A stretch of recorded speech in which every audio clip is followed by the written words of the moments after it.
e hapave që hidhen me durim dhe pa zhurmë. Epizodet e zhurmshme ndihmojnë në një mënyrë ose një tjetër, por nuk bëjnë sistemin. Dhe besimi im për pse Shqipëria mund ta kapërcej me një shpejtësi të pazakonshme atë që është koha e domosdoshme për ta ndërtuar sistemin, lidhet vetëm me një fakt, me faktin që Shqipëria sot ka fatin të jetojë në epokën e teknologjisë dhe të inteligjencës artificiale.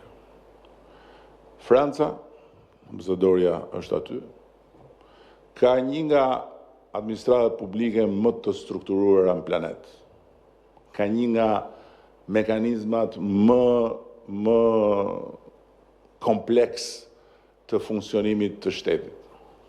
Po për të ardhur aty, Franca ka prerë koka, e ka derdhur lumenj gjaku, e ka djegur, e ka shkatruar veten dhe tjerët për shumë e shumë kora. Okay? Ndërkohë që edhe njëjta gjë është për të gjitha vendet që sot janë në avangard të mënyrës funksionimit të shtetit. Vinë nga shumë larg, vinë nga eksperjenca të jashtëzakonshme shtet ndërtimi. Ne jemi në embrion dhe kërkojmë që të jemi sot një vend që pranohet në Bashkimin Evropian, sepse ka një administratë të standardeve të Bashkimit Evropian. Kjo është diçka maramëndse si sfidë. Ama kemi digitalizimin, i cili për shembull na bëri një gjë shumë të madhe që sot njerëzit e kanë harruar. Dhe sot pjesa dërmuese e të rinjve që ndjehen të pa përfillur apo që ndjehen në nevojën për të protestuar, as nuk e din që ka ekzistuar. Digitalizimin e na hoqi rradhat për të marrë një copë letër.